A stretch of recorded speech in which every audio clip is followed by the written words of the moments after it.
Aquí estamos en el aire una vez más, y nos reencontramos. Tuvimos, una ausencia de una semanita. Ustedes saben, las virales están a full en este invierno.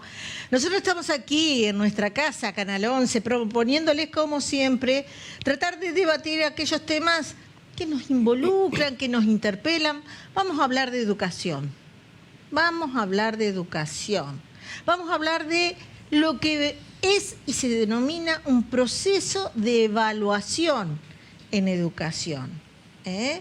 El proceso de aprendizaje que tiene un sujeto de derecho, que es el niño, niña, estudiante, que desde nivel inicial y hasta el nivel secundario está en un efector, sea público o privado, con un objetivo: adquirir conocimientos con vistas a su formación para poder tener posibilidad de una educación superior de grado o allanar los caminos de alguna formación.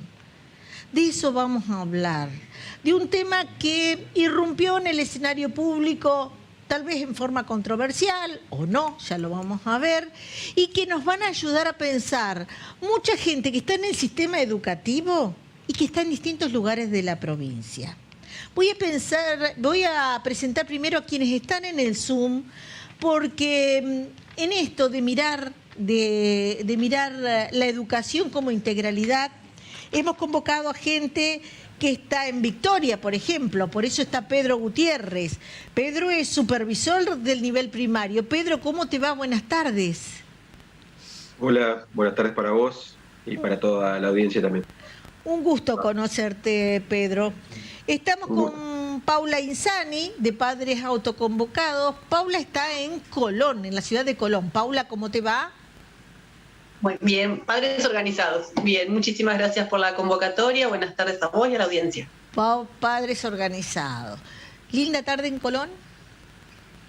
No, lluviosa, fría, una linda tarde de invierno. Una linda tarde de invierno.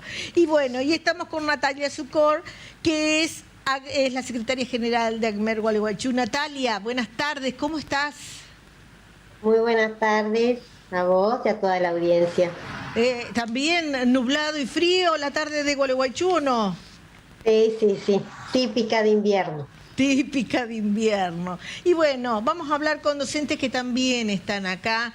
Me acompaña el profesor Pablo Álvarez Miorelli, docente de nivel primario, del secundario, coordinador pedagógico del complejo Escuela Hogar. Hola, Pablo. Gracias por la invitación. Bueno, y Lorena, bienvenida, buenas tardes. Gracias. Lorena Soto es directora de la Escuela Hermana Rosalía Borger, que sería el Cristo en horario turno tarde. Exactamente. Sí, exacto. Y Rosalía Borger es primaria. Es primaria. Bueno, primero vamos a definir de qué estamos hablando, para que la gente entienda que en un proceso educativo, la culminación de un proceso educativo es la adquisición de un saber. ¿Esto es así, Pablo? ¿O no? ¿O no? ¿O no?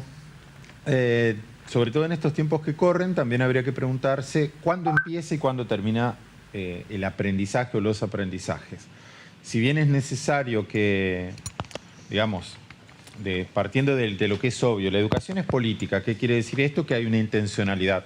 Se educa para algo, se educa con determinados fines, con determinados ideales, o al menos para alcanzarlos, determinado ideal de mundo, determinado ideal de hombre, y necesariamente la escuela vuelve a ocupar, o como ha sido históricamente, un lugar central en ese, al menos esperable objetivo de ideal. Ahora, ¿que es necesaria la evaluación? Sí, y ahí por eso digo, o quizás no, en algún momento se aprendió algo o se aprendieron otras cosas. Y la pregunta en este sentido es, ¿cómo se evalúa aquello que se aprendió? ¿Se evalúa un resultado o se evalúan procesos que son de largo plazo? ¿Se evalúa un resultado o se evalúa un proceso? Pedro, ¿se evalúa un resultado o se evalúa un proceso? Estás muteado. A ver. ¿Me escuchan ahí? Ahí está. ¿Me escuchan? Sí. Creo que respecto a tu pregunta, nosotros la entendemos claramente como un proceso. La evaluación es todo un recorrido que hace el estudiante durante su formación, como vos lo estabas mencionando recién, lo entendemos claramente así, de esa manera. Cuando digo entendemos, estoy hablando como el equipo de supervisión que trabajamos acá en el Departamento de Victoria, y bajo la normativa también que rige, digamos, para el nivel primario de evaluación, considerando justamente esta cuestión o este tema tan específico que se está tratando en este momento como un proceso. No es solamente evaluar el final, digamos, de esa recorrida, sino considerar todos los aprendizajes que fue adquiriendo el estudiante a lo largo de su trayectoria educativa. En ese sentido, se va haciendo esa evaluación en proceso a medida que va avanzando el tiempo, digamos, que va transcurriendo dentro de la institución educativa por parte del docente, lógicamente, que es la autoridad pedagógica dentro del grado, que es quien lleva adelante justamente esa tarea de evaluar ese proceso, como lo quiero remarcar a eso, ese recorrido que se hace de toda esa trayectoria educativa de cada uno de los chicos que concurren a nuestras instituciones. Para ubicarnos un momentito en ese color local de Victoria hoy, escuelas primarias, idea de matrícula. Y aproximadamente cerca de 3.000 estudiantes en total, 3.000 más o menos, un poquito más puede haber, porque cada supervisión de zona, nosotros somos 3 supervisores de nivel primario, tenemos diferentes escuelas de diferentes categorías, ¿no es cierto?, que hay de primera categoría, de segunda, de tercera, de cuarta categoría, y escuelas de personal único en la zona urbana, rural, y zona de islas también que tenemos en nuestro departamento. Son aproximadamente cerca de un poquito más de 1.000 por cada una de la zona de supervisión, así que estaríamos hablando de más de 3.000 estudiantes en el nivel primario. ¿Perdieron mucha matrícula con la pandemia? Y hubo un impacto, digamos, porque eso no hay que negarlo, ¿no es cierto? La pandemia, la verdad que generó mucho impacto, digamos, en las instituciones educativas, a pesar del esfuerzo que pusieron tanto las familias como los estudiantes también y los docentes, lógicamente, para poder sostener el sistema educativo en funcionamiento. Algo de matrícula se perdió, pero se ha ido recuperando durante este año con diferentes intervenciones que han hecho los equipos directivos, lógicamente, para ver a dónde están esos chicos y tratar también de volver a traerlos nuevamente a las escuelas en un trabajo que se hace articulado también con otros organismos, ¿no es cierto? Porque no solamente es la escuela quien interviene en estas cuestiones, sino que también, por ejemplo, se le da participación al Consejo Provincial del Niño, el Adolescente y la Familia, que es el COMNAF. También por ahí, si se requiere la participación o la intervención de Defensoría de Menores, también se le da intervención. Todo esto, lógicamente, con la intención de poder recuperar a esos estudiantes que, bueno, en estos tiempos tan difíciles que nos tocó atravesar, se fueron alejando del sistema educativo, y bueno, la idea es poder volver a traerlos nuevamente a las escuelas. La idea es traerlo a las escuelas, y voy a piso nuevamente, Lorena, en ese proceso educativo, la adquisición de saberes y evaluar la adquisición de saberes en un colegio de gestión privada. Es diferente. ¿Cuándo consideran o qué tan exitoso es hoy el sistema evaluatorio? Primero, considero que no debería ser diferente de gestión privada o pública, porque la evaluación es un tema que tiene que estar en todas las escuelas, y tener en cuenta no solamente los saberes y los aprendizajes, sino también las habilidades, las capacidades, y en ese proceso evaluativo surgen algunas diferencias que nosotros como docentes a veces podemos visibilizar en algunas experiencias que hemos tenido, ya que estábamos hablando de la época de la pandemia, que estamos en pandemia, pero del aislamiento. Hemos recibido niños que se han cambiado de escuelas, de gestión pública y gestión privada a gestión privada, y en ese sistema que nosotros decimos el sistema evaluativo, que se evalúa todo el proceso, es una evaluación formativa. Hemos notado algunas dificultades en relación a instrumentos que por ejemplo, los instrumentos evaluativos, por ejemplo, trabajar desde la oralidad. Hay mucha dificultad cuando uno se propone qué se evalúa desde la oralidad y cómo se evalúa desde la oralidad. hay un pensamiento que la evaluación tiene que ser una evaluación escrita, ¿sí? Entonces, ahí a veces surgen algunas disrupciones con respecto, inclusive hasta de las familias, ¿no? ¿Cuándo se lo va a evaluar al niño? Porque claro, antes se lo evaluaba escrito o porque por el trabajo práctico. Entonces, poder instrumentar otras maneras de evaluar, otros instrumentos de evaluación que no solamente tengan que ver las evaluaciones escritas, también nos ayudan a ver el proceso. Hablamos de un proceso formativo que va desde el nivel inicial hasta, o sea, toda la escolaridad. Yo que estoy en la escuela primaria, nosotros esto lo articulamos también. Tenemos muchos de los niños que siguen en primaria están en nivel inicial, así que podemos ir articulando algunas cuestiones de las evaluaciones, también con el nivel inicial a primario y de primario a secundario. Y los instrumentos también los tenemos en cuenta.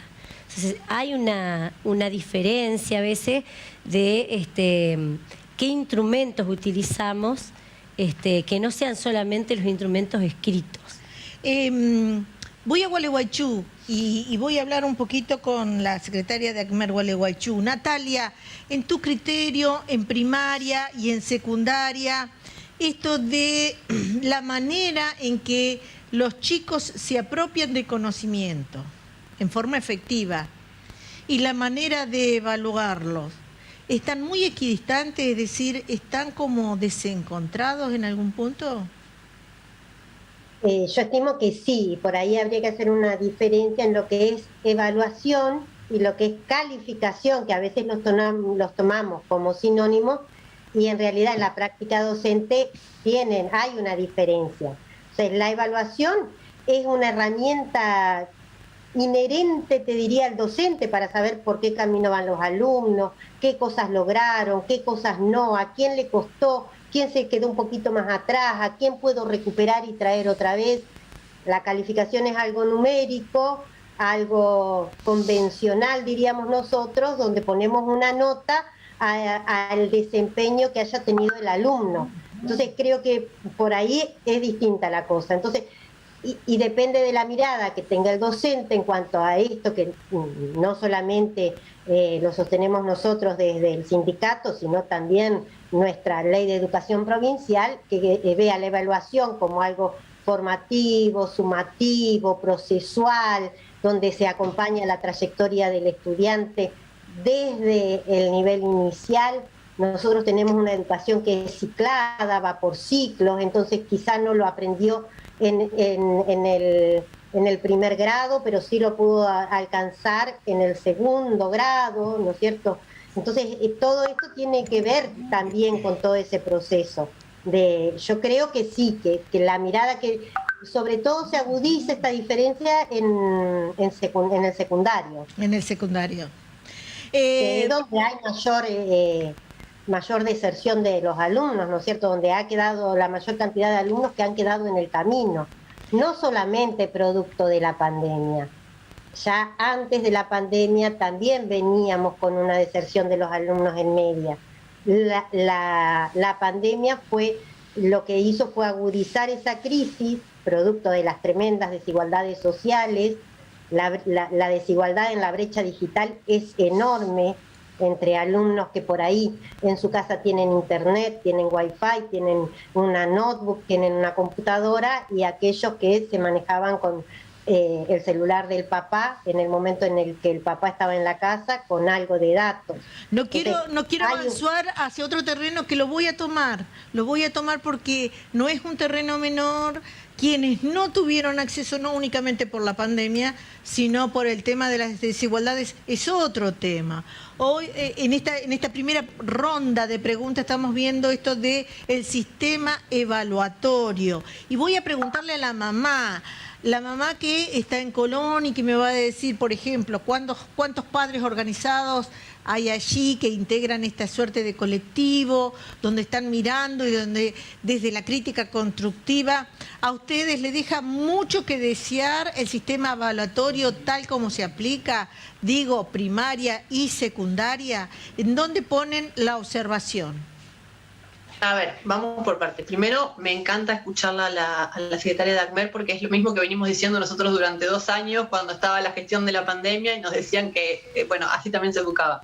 A ver, con la cuestión evaluativa específicamente, nosotros consideramos que en realidad no es un I, digamos, no es un O, sino es un I. No es que se evalúa o el resultado o el proceso, sino que se tiene que evaluar el conjunto, el proceso y el resultado. Nosotros no nos olvidemos que la mitad de los chicos que salen de la secundaria no tienen una adecuada comprensión de texto. Eso es un dato duro y es un dato grave, pero además que la evaluación no tiene que estar orientada solo a el estudiante, su rol de estudiante, sino también a la educación como sistema.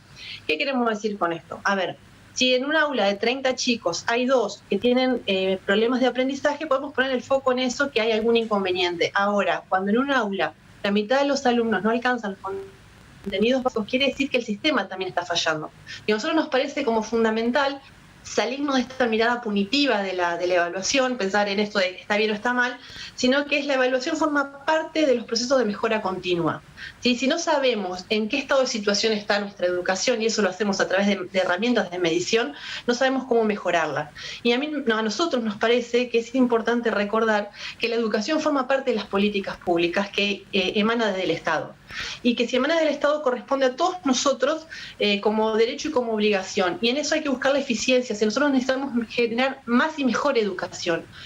A ver, lo que nosotros entendemos, sobre todo en este debate que se dio a partir de esta idea de no poner del 1 al 3 a los chicos, a los estudiantes secundarios, lo que nosotros planteamos de, bueno, es un maquillaje, no trabaja las cuestiones de fondo, pero hay algo que nosotros entendemos que es más grave, que es cuando nosotros nos resignamos a esta idea de las continuidades pedagógicas, los ciclos formativos, cuando sabemos que, a ver, si un chico en primer grado no aprende a leer, va a arrastrar esa deficiencia a segundo grado y el tiempo en la escuela es finito, van a tener 7 años nada más de primaria. Entonces, si nosotros no hacemos todos los esfuerzos para mejorar este sistema educativo, para que los chicos puedan alcanzar los contenidos mínimos en cada año, lo que estamos resignando, estamos estafando a los alumnos, pero aparte estamos resignando la distribución de oportunidades, estamos perdiendo la fe en el poder emancipador que tiene la educación. Por eso creemos que hay que pensar. Ahí me quedo en esa palabra. Estamos resignando algo que no es menor, porque estamos hablando de oportunidades y volvemos a las oportunidades que le estamos dando a nuestros chicos. Quiero abrir un poquito los conceptos que dijo la mamá, porque hay muchos, Pablo, me imagino que te habrán resonado muchos conceptos. Por ejemplo, la obligatoriedad del Estado de hacer un diagnóstico certero, serio, sin dibujos y con mucho valor de autocrítica, porque, a ver, estamos enseñando bien, hay que corregir el proceso de enseñanza-aprendizaje, hay que involucrar a otros actores, hay que poner otras cuestiones. A ver, quiero escucharte respecto de esto. Sí, a partir de lo que se planteó en el panel que está en el Zoom, surgen varias cuestiones. Primero, que es absolutamente así, la educación es parte de la política pública de un país, por eso uno habla de educar como acto político, parafraseando a Paulo Freire, y esto implica necesariamente tener herramientas no solo en términos de inversión educativa, que es una arista de las tantas que terminan confluyendo en estos procesos evaluatorios, y por el otro lado pensar qué herramientas y qué recursos se están utilizando hoy, qué paradigmas están rigiendo a la educación del siglo XXI en términos de práctica pedagógica, en términos de práctica de enseñanza. La evaluación no es una cuestión, y en esto sí coincide, una cuestión punitiva. De hecho hablábamos y hoy sostenemos, coincido con lo que decía el profesor de Victoria, que necesariamente es un proceso. Ahora, ¿ese proceso es finito o es continuo? ¿Todos tienen que aprender lo mismo? ¿O hay contenidos que son comunes y que necesariamente hay una diversidad que es intrínseca a la condición humana, que implica que el sistema educativo también atienda y que posibilite, valga la redundancia, otros espacios de aprendizaje y por lo tanto otros modos de evaluar? Hoy estamos en un sistema educativo que, si bien es verdad, es ciclado, pero sigue en la carga curricular absolutamente estanco, absolutamente lengua por un lado. De hecho, hoy tenemos los estudiantes de las escuelas técnicas con 21 espacios curriculares. 21 espacios curriculares. ¿Y qué significa eso? Para que la gente... Que ese estudiante que está transitando ese espacio pedagógico debe ser aprobado, evaluado en 21 compartimentos que muchas veces son absolutamente estancos. Es complicado eso. Estamos transitando el siglo XXI con todo este contexto de vulnerabilidad sociopedagógica que se agravó en el contexto de aislamiento social necesario, digamos, por condiciones sanitarias. Pero que ya venía dando señales de exclusión. Pero que venía de arrastre. Es como que estamos, el dicho cubano, digamos, tanto cambio, y terminamos tirando al niño con el agua del baño. Hemos pasado desde los 90 la desarticulación del sistema técnico, la desarticulación del sistema de la educación primaria con la implementación de la enseñanza general básica y que dejó el tendal de analfabetos. Ahora, recuperar eso va a costar años.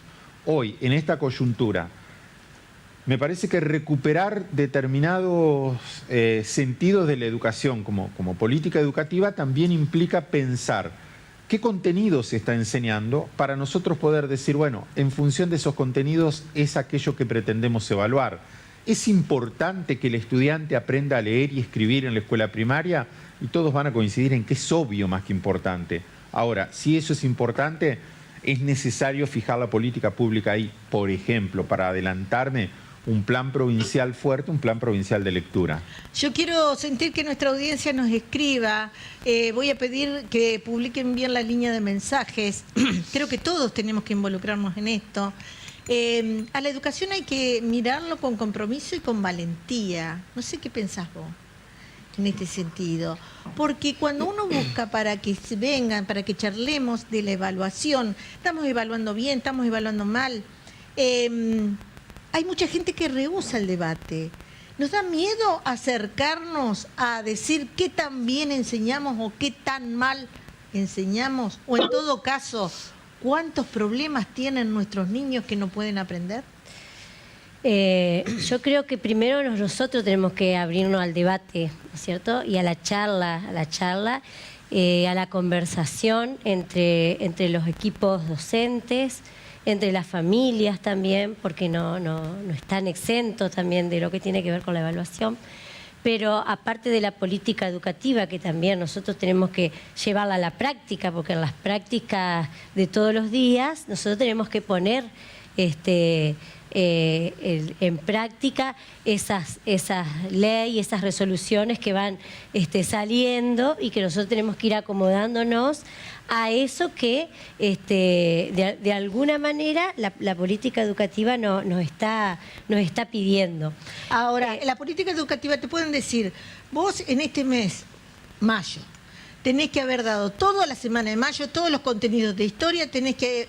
O sea, te fijan ese rigor de metas y si la aprendieron, y si no, también. Hay un currículum que cada escuela también tiene su currículum y una organización y planificación también de los contenidos. Y sí hay contenidos mínimos que, más allá que tenemos una escuela ciclada, sabemos que tenemos contenidos mínimos de los ciclos y también de los grados. Pero también sabemos, ahí estamos en una controversia, que estamos hablando de una escuela inclusiva. Y en esa escuela inclusiva tenemos que tener en cuenta también diferentes maneras de aprendizaje y los diferentes ritmos de aprendizaje que tienen los niños y que no siempre coincide con los tiempos escolares. Para tener una dimensión de lo complicado que es evaluar. Para evaluar eso. Entonces, es necesario reunirse con los maestros, con los profesores, con el maestro del año anterior, con el maestro que va a continuar el otro grado, también para tener una mirada más inclusiva y también más abarcativa de esa forma de evaluación, porque estamos hablando de una formación, de una evaluación formativa. Que no es solamente unilateral, también puede ser desde diferentes áreas, se puede evaluar de otras maneras que no solamente tengan que ver con matemática, lengua, yo hablo de primaria, ¿no? Ciencias sociales y naturales, se puede tener esa mirada más global y una evaluación más más inclusiva de otras áreas, que no tenga que ver solamente con la especificidad de la lengua, la especificidad de la matemática. Yo creo que primero debemos sentarnos a charlar sobre cómo evaluamos y qué queremos evaluar. hay que tener bien claro qué es lo que uno quiere evaluar, de acuerdo también, obviamente sin salirnos también de las políticas educativas, ¿no? Y quiero compartir con Pedro esto que estamos hablando acá en piso. Pedro, ¿me estás escuchando? Hay 4.174 unidades educativas. Vos me dirás de estas 4.174 que hay en toda la provincia, en Victoria, concretamente en el área rural, ¿tiene un área rural importante o no tanto, digamos, en cuanto a la distribución de unidades educativas primarias y secundarias? Y nosotros tenemos aproximadamente, bueno, en la ciudad de Victoria tenemos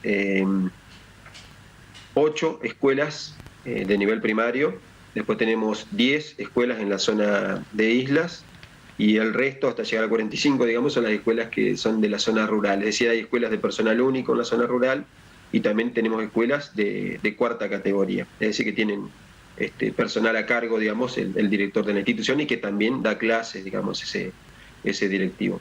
Me interesa eso que acabas digamos, de decir, personal único a cargo de una escuela. ¿Qué te comenta, vos que sos supervisor, un personal único, cómo evalúa a sus alumnos? Sí, el director de personal único trabaja con todos los estudiantes, digamos, del nivel, evalúa? dentro de la misma aula. ¿Cómo resuelve?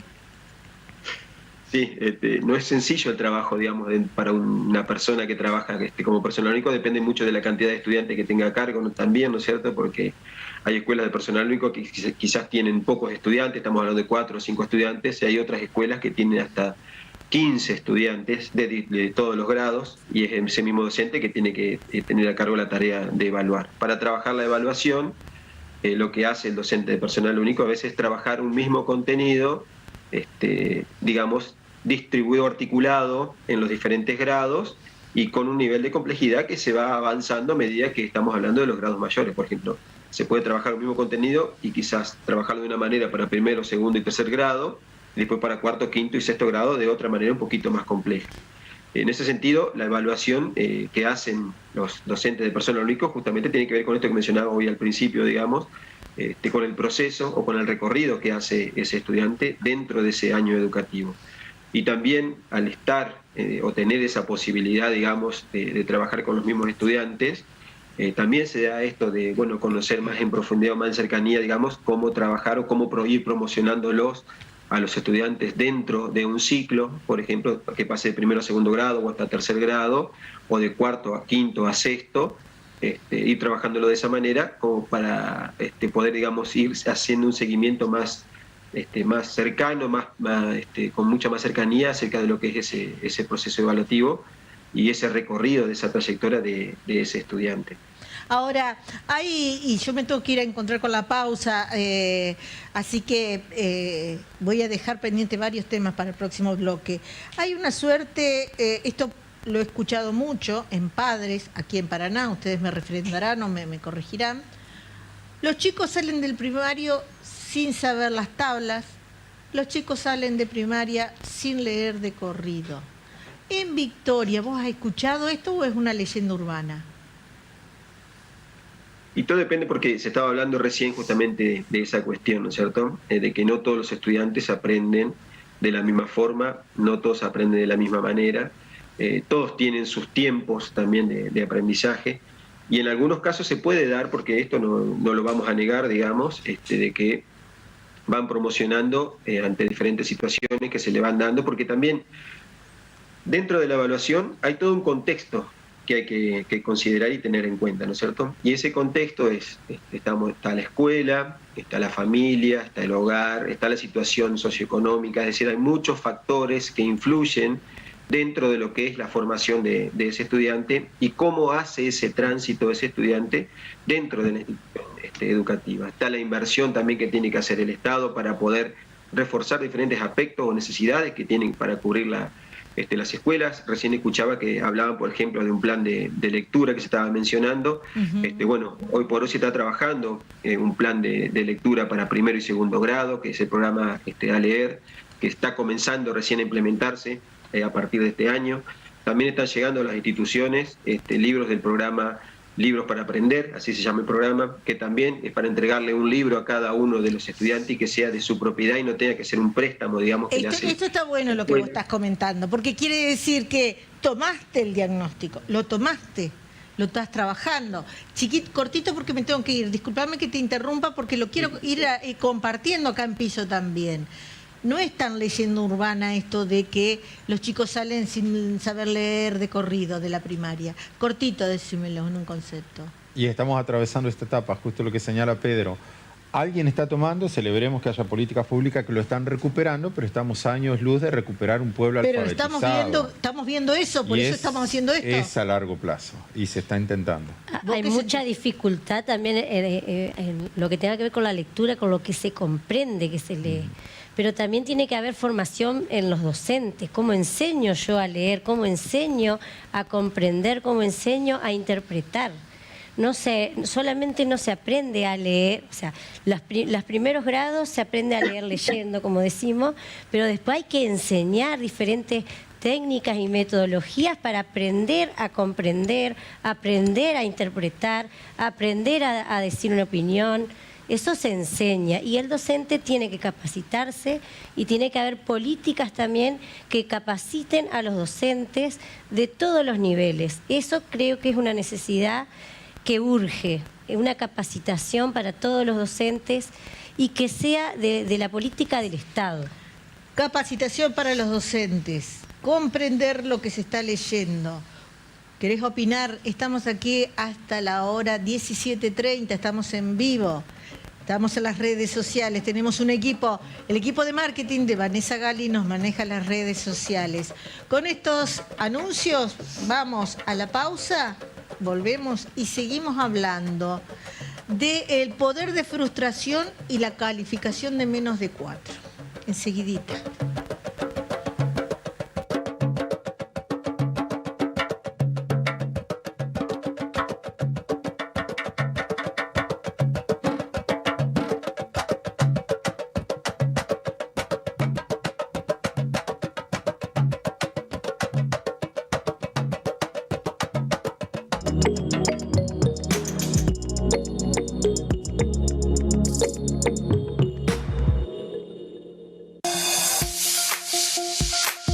Flota de modernas unidades, autos que garantizan confort y seguridad, una dedicada atención al cliente. Centro Remis, todo lo que está bien para un buen viaje.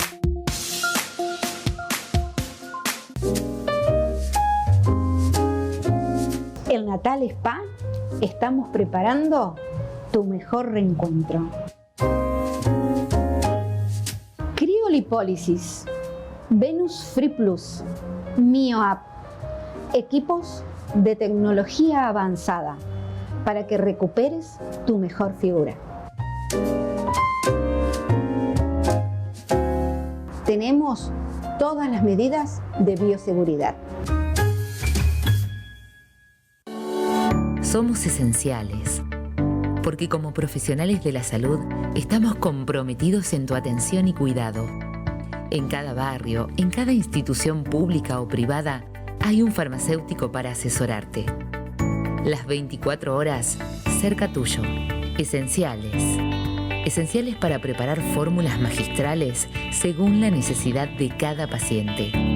Esenciales para asesorarte en el uso adecuado del medicamento. Esenciales. Esenciales para cuidarte. Esenciales para cuidarnos. Esencial es que nos cuidemos entre todos.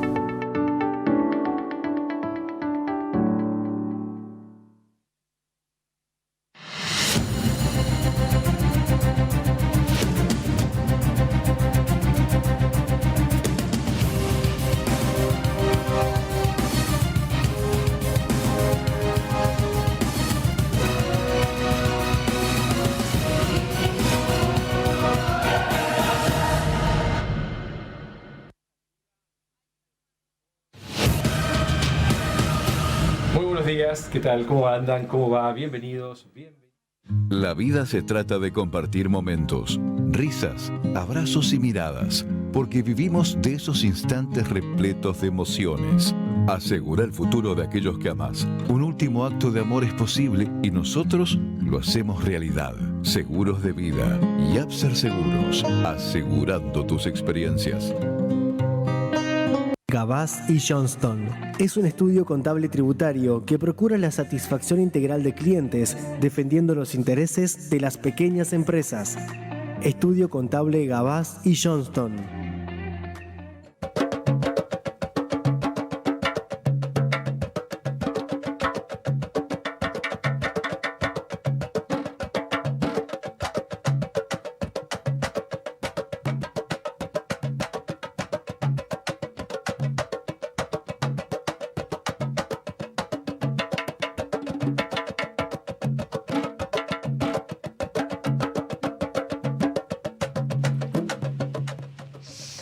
Mira cómo me pongo.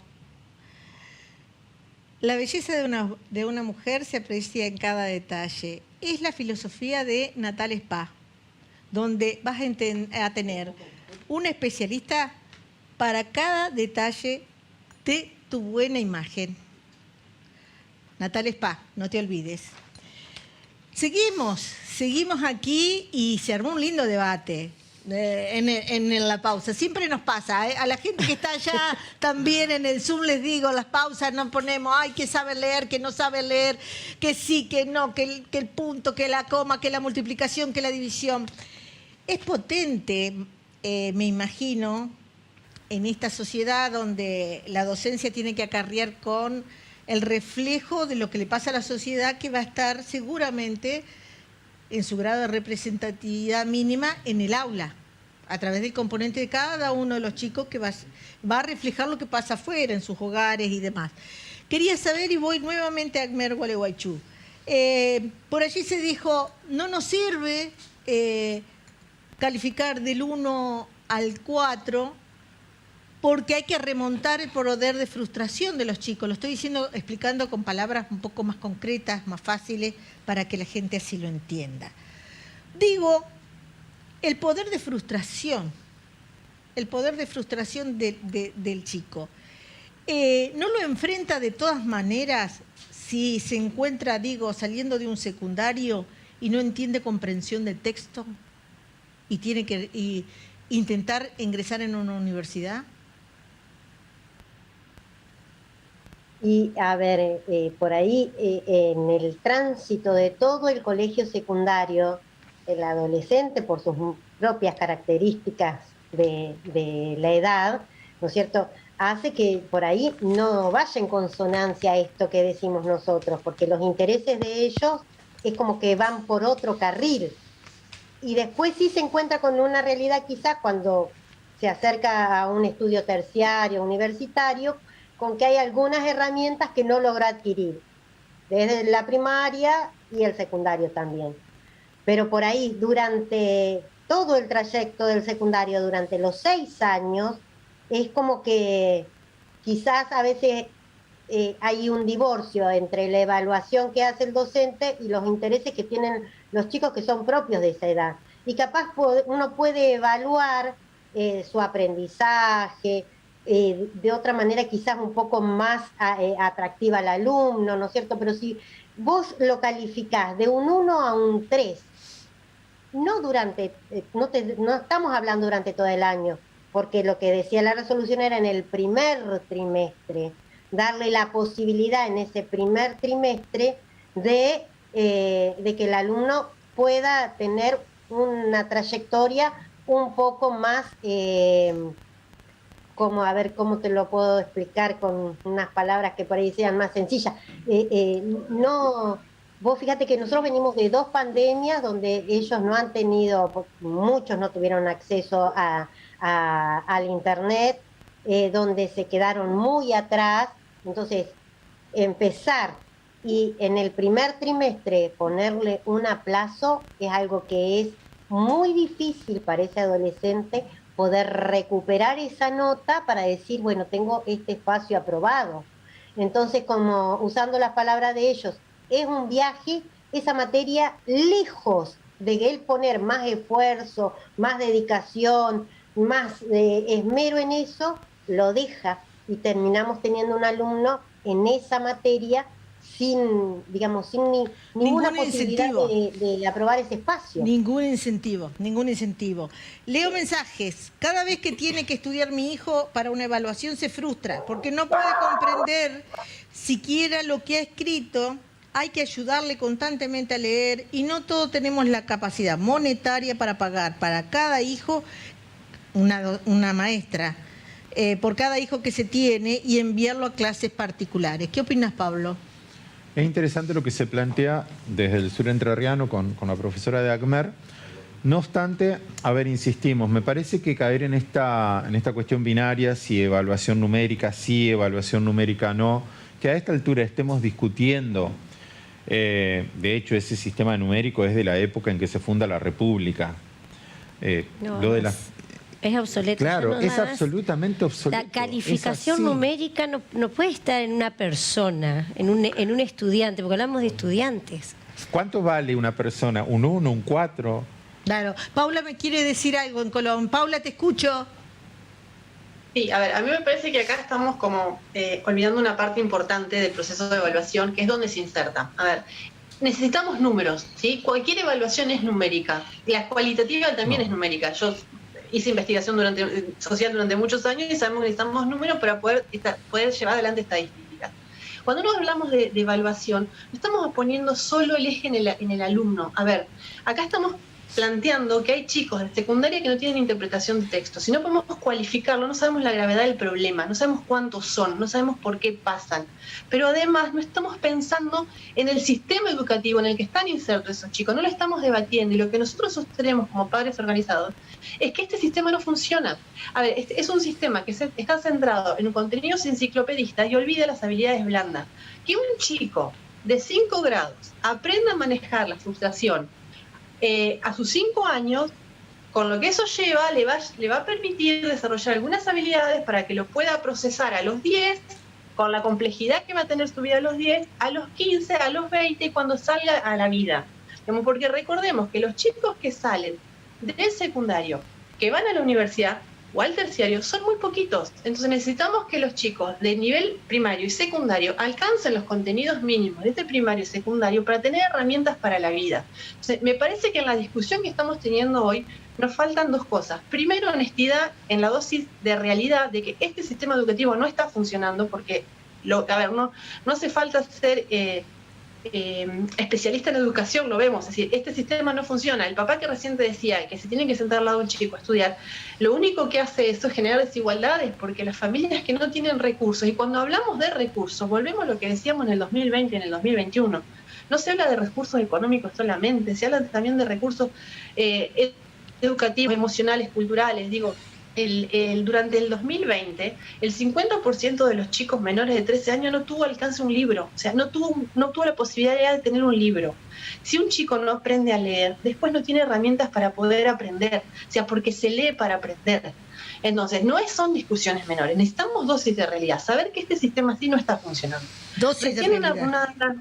Una docente planteaba esta necesidad de la formación docente, y no solamente eso, es la evaluación, es la formación y la evaluación docente, porque hoy vale más en este sistema los docentes que juntan papelitos a los que desempeñan su rol con vocación, con pasión, con compromiso. Necesitamos también valorizar la carrera docente, pero con evaluaciones que nos indique quiénes tienen mejores estrategias, quiénes no, y pensar que esta modificación del sistema educativo sí es a largo plazo, pero en el corto plazo hay mucho por hacer para ir mejorando la situación.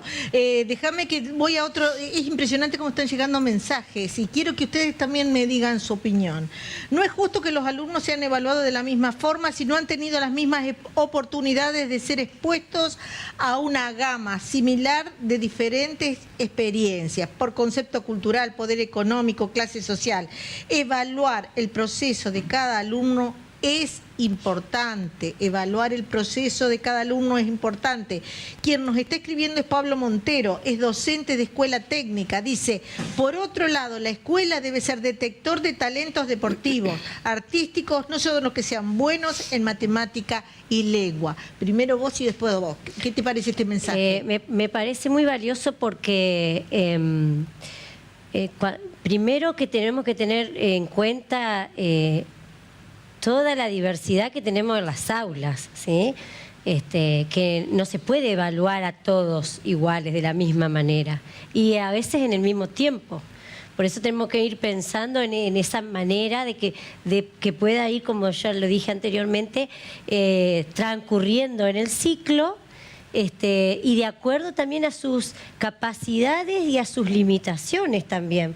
Porque acá estamos hablando de evaluación como lo ideal, ¿no? De que uno evalúa a todos por iguales y supuestamente se evalúa el contenido, pero se pierden algunas cosas que tienen que ver también con las habilidades, las capacidades que tienen los niños, no solamente que tenga que ver con lo pedagógico, también con lo social, con lo comunicativo.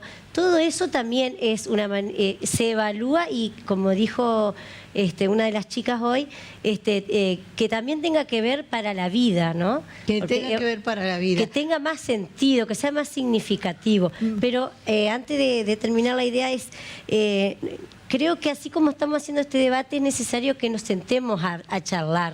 Sí. A charlar y a dialogar, porque no es un tema menor lo de evaluación. No. Porque estamos en un momento del año donde estamos cerrando trimestres y sí se nos exige una nota numérica, un desempeño, un informe del desempeño de cada niño, y ahí sí se tienen en cuenta las particularidades. En el informe de desempeño se tienen en cuenta las particularidades, los intereses, las maneras de aprendizaje, que no todos aprenden de la misma manera, pero después en la calificación numérica sí, ahí como que se pierde la particularidad de cada estudiante. Pablo, te reconozco como un docente comprometido con su alumno, porque te he visto dejando horas extra escolaridad normal para tratar de que el alumno aprenda geografía, para tratar de que el alumno aprenda literatura. Es decir, en este proceso, hoy el sistema exige otras formas de enseñar o exige otro compromiso docente. Lo del compromiso docente tiene más que ver con el compromiso con nuestra patria, digamos. Por ahí se habla mucho de vocación y yo digo, a ver, la vocación es una cuestión subjetiva. La vocación pasa por otras cuestiones. Quien asume la docencia asume... siempre digo, los docentes, las docentes tenemos el inmenso privilegio de torcer destino, de influir en la vida de los demás, que es algo que nadie más puede hacer excepto quien decide ejercer esta acción transformadora de educar. Ahora también es cierto esto que decía la profe recién, el sistema numérico es absolutamente incompatible, es obsoleto, porque por un lado hay procesos pedagógicos riquísimos que incluso la provincia sostiene, Senado Juvenil donde los estudiantes tienen entrenamiento de narración, de escritura, de investigación. He tenido durante años la posibilidad de participar con mis estudiantes, de hecho han obtenido muy buenas calificaciones en una escuela pública que ni siquiera tiene edificio propio todavía, la Escuela 75 del Bicentenario, en ferias de ciencia durante años y después terminan evaluados con un número. Nos pasó, digo, hago un paréntesis quizás muy particular, un grupo de estudiantes que habían logrado casi 400 puntos en el Senado Juvenil, estaban desaprobadas en un espacio curricular, que no viene al caso, porque justo no habían podido estar en ese momento. Bueno, entonces algo evidentemente no es concordante entre el sistema evaluativo, calificativo y ese proceso del que tanto se ha hablado acá. Y esas son las cosas que hay que hablar. En una de esas son las cosas para poner sobre el tapete y no entrar en esto. Hay que tener criterios también, criterios comunes de qué es lo que queremos evaluar y de qué manera. Más allá que algunas cosas ya nos vienen para poder aplicarlas en las Pero que aulas. Igual pueden sostenerse o al menos plantearse como debate. Y cerrando esto que preguntabas, Claudia, y que trascendió acá, incluso con los compañeros y compañeras que están en el Zoom. También es verdad que no se puede dar lo que no se tiene. Si tenemos una docencia que no lee, una docencia que está a veces muy mal formada, tampoco se puede exigir a los estudiantes, o al menos construir, quizás también, digo, yo sé que esto va a hacer ruido, quizás es momento de ir pensando en una profesionalización en serio, una revalidación de títulos y también que la escuela pública, quienes nos dedicamos a educar, tengamos los salarios dignos y las condiciones dignas para enseñar. Y en el entretanto ir aparando esos elementos que estaban hablando, ¿no? Esto del estímulo de la lectura, el libro en manos del chico o chica, del estudiante en general. La calidad educativa a nivel primario deja mucho que desear. Tengo una hija en 4º grado, todavía no sabe leer fluido, no reconoce el sonido de las palabras con CH ni con GUE, GUE o GUI. Si bien, eso es otro, los fonemas, los tonemas, los fonemas, las cuestiones fónicas en la lectura. Si bien no tiene la misma facilidad de aprendizaje que puedan tener otros chicos, el 1er grado lo pasó todo el año sentada en una alfombra, jugando con arena, rompecabezas y además jamás escribían nada. Avanzó a 2º grado, tuvo la mitad del año clase, después empezó la pandemia y ya no asistió hasta este 4º grado y así están las cosas hoy. Es potente también todo lo que atravesamos, no es una cuestión menor. Quiero escucharte, a ver, Pablo. Sí, por eso, digamos, el tránsito que ha tenido esa niña lo han tenido miles de niños y niñas entrerrianas, pero también es verdad que quizás en esa actitud de juego aprendió otras o desarrolló otras capacidades, otras habilidades que tienen que ver con socialización básica y que también la escuela en el resto del trayecto que le queda debe asumir la impronta de alfabetizar. Y alfabetizar tiene que ver con que se aprende a leer leyendo, se aprende a hablar hablando y se aprende a escribir escribiendo. Paula, te escucho. A ver, a nosotros nos parece importante que volvamos a revalorizar la idea de la educación como aquella herramienta que distribuye oportunidades. Si nosotros no tenemos eso como valor social, nada de lo que digamos acá va a transformar. ¿Qué queremos decir con esto? Hoy por hoy la escuela reproduce pobreza. ¿Por qué? Porque aquellos que tienen herramientas en sus casas para mejorar la educación de sus hijos van a avanzar más rápido que quienes no. Mi hija aprendió a leer y a escribir en el jardín de 5, porque tenía una maestra que era una genia del mundo mundial y porque tenía recursos en casa para poder hacerlo. Eso no tiene que ser un privilegio. Tiene que ser una distribución adecuada de oportunidades. Entonces, si nosotros no planteamos el valor de la educación como un valor social para poder distribuir oportunidades, cualquier discusión se tiñe de eufemismos para no decir lo que está pasando en verdad. Creemos que es importante volver a esto, a tener dosis de realidad. Esto no está funcionando. Discutamos la evaluación y discutamos el sistema educativo, porque este sistema está dejando a muchos chicos afuera. Y si un chico hoy no sale del colegio sin leer y sin escribir, va a reproducir los círculos de la pobreza porque va a ir al mercado del laburo informal, nunca va a poder progresar. Entonces volvamos a reactivar la idea de que la educación es igualadora, que la educación distribuye oportunidades y tengamos discusiones sensatas. Es exactamente esto. Lo que decía el profesor recién, si tenemos docentes que no saben leer, no van a poder enseñar a leer. Y a nosotros nos pasó que una docente que enseñaba en una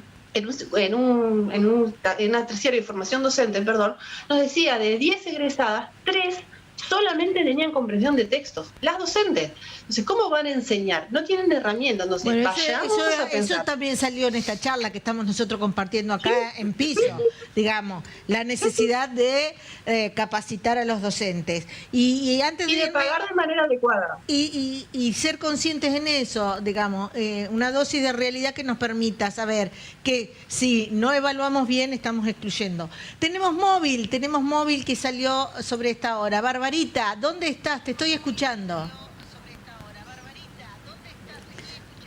Muchísimas gracias, Claudia. Estamos en la Escuela Albarracín de Sarmiento y manifestaban la necesidad de metodologías de evaluación que, por cierto, aquí se vieron que son muy escasas, porque estuvimos hablando con chicos de 16 y 17 años que manifestaban estar poco interesados en obtener, en principio, notas elevadas, sino situarse fundamentalmente en solo aprobar y elegir aquellas asignaturas que se orienten precisamente a lo que ellos elijan seguir en lo que respecta a profesión. Vamos a escuchar a los propios protagonistas, a los chicos, a los jóvenes estudiantes. ¿Cómo fue el proceso de evaluación en este primer trimestre para vos?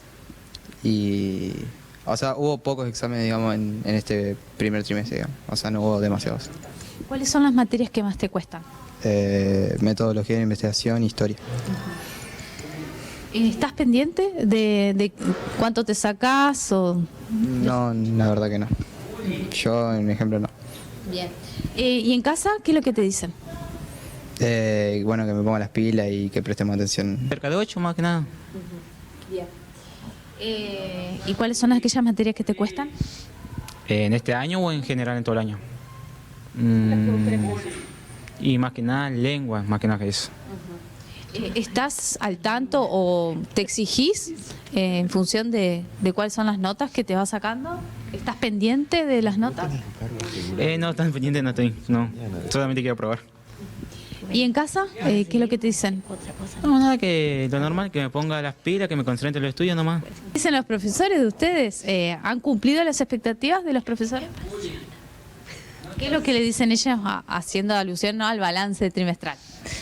Y ¿Faltó un poquito más de compromiso de los alumnos? no, fuimos bien, creo. ¿Notas algunas que vos creas que...? Yo supongo que rondan el 8, espero. ¿Cuáles han sido las materias débiles para vos? Matemática. ¿Y por qué crees? ¿Por la atracción que tenés a esa materia? ¿Falta un poco trabajar en ello por tu parte, por parte de la cátedra? No, porque por parte mía capaz un poco.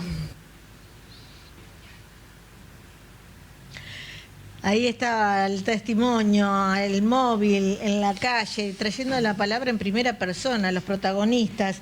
No quiero terminar sin la palabra de Pedro. Pedro, ¿qué te pareció todo este ping-pong, incluso lo que veíamos, ¿no? Es decir, el acento en la necesidad de que no queden excluidos los chicos, de ser certeros en lo que evaluamos, de elegir los mejores para evaluar, porque si el profesor no maneja elementos de la comprensión vamos a estar un poquito complicados. Una suerte de... El gran debate tendría que pasar por sincerarnos en dónde estamos parados por ahí. ¿Te parece que va la mirada? Sí, yo creo que la verdad que salen muchas cosas, ¿no es cierto?, de este debate, de esta charla, en donde hay diferentes cuestiones que hay que considerar a la hora de hablar del sistema educativo. Porque el sistema educativo no es solamente la escuela, no es solamente el docente y el estudiante, sino que también tenemos, como decía hoy más temprano, un contexto en el cual está ubicada esa institución, tenemos familias, tenemos al Estado, que no debe estar ausente, porque es el principal responsable para garantizar, digamos, la educación de cada uno de los estudiantes, el trabajo que se debe hacer en esas escuelas, la inversión que debe existir por parte del Estado, porque también nos encontramos hoy por hoy con diferentes instituciones educativas de educación común que están recibiendo cada vez más estudiantes, por ejemplo, por citar una cuestión, digamos, que también se estuvo hablando, el tema de la inclusión, estudiantes que tienen diferentes tipos de discapacidad y son escuelas que no tienen los recursos por ahí para poder acompañar esa trayectoria educativa de esos estudiantes. Y ese es otro tema también que hay que tratar y hay que dialogar y debatir también. La verdad que el sistema educativo es una cuestión que hay que debatirlo, sí, coincido con ese concepto, digamos, que ha estado charlando en toda la tarde, y la verdad que es algo que se debe dar, ese espacio de diálogo, ese espacio de debate, pero con la participación de los principales actores, digamos, en toda esta cuestión, que tiene que ser el tema de los docentes, la representación de los docentes, la parte del Estado, es decir, si quiere participar alguien más también que pueda incorporarse, para poder realizar aportes también es necesario, sí, pero los padres tienen que estar allí, sí. Por eso yo decía, hay responsabilidades compartidas, ¿no es cierto? Sí. Por eso quería remarcar esta cuestión, que no solamente pasa por la escuela solamente, sino que también hay un rol fundamental que son el rol de las familias, y bueno, por ahí también retomando algunas cuestiones que han quedado por ahí, digamos, el tema de también darle la participación, digamos, y tener en cuenta todo lo que encierra el sistema educativo en sí y cómo poder trabajarlo para poder lograr mejoras, que es lo que todos pretendemos, creo yo, que mejore el desempeño de los estudiantes en las escuelas y sobre todo cuidar las trayectorias educativas de cada uno de los chicos. Me encantó tenerlos, mejor panel por Zoom no hemos podido tener, miradas potentes, miradas críticas, miradas con tono local, miradas comprometidas. Gracias a los que estuvieron aquí en directo charlando con nosotros en el debate. Pedro Gutiérrez, Paula Insani, de Papás Autoconvocados allí en Colón, Natalia Sucol, en Angmer allí en Gualeguaychú. A todos que tengan muy buenas tardes. Y a ustedes, gracias por estar. Gracias, Pablo. Gracias a vos por haber venido. Y a todos ustedes, insisto, la educación, creo que tomo de todos esto la necesidad de hacer un sincericidio fuerte. O sinceramiento, total. O sinceramiento, para que no suene tan... Sí. Y ser claros en esto. La autocrítica, cuando tiene por filosofía ayudarnos a salir de una situación que está muy comprometida, como es la situación en la que están nuestros estudiantes hoy, sea primaria, sea secundaria, estamos jugándoles el destino. Porque la única herramienta para salir adelante es la posibilidad de un estudio superior. Eso nos tiene que dar el valor de sentarnos y debatirlo, como hacemos acá en Canal 11. Ivana Centurión, estás ahí. ¿Cómo andamos, Ivana? Muy buenas tardes, Claudia. Buenas tardes a todos los televidentes aquí en Noticias por unos días, reemplazando solamente por unos días a Carolina Dumé. Y bueno, con muchas noticias y novedades. Bueno, estaremos pendientes. Sigan en el vivo de Canal 11. Allí está Ivana. Gracias, Ivana. Gracias. Que tengas buena jornada. Muchas gracias. Hasta luego. Y nosotros comenzamos.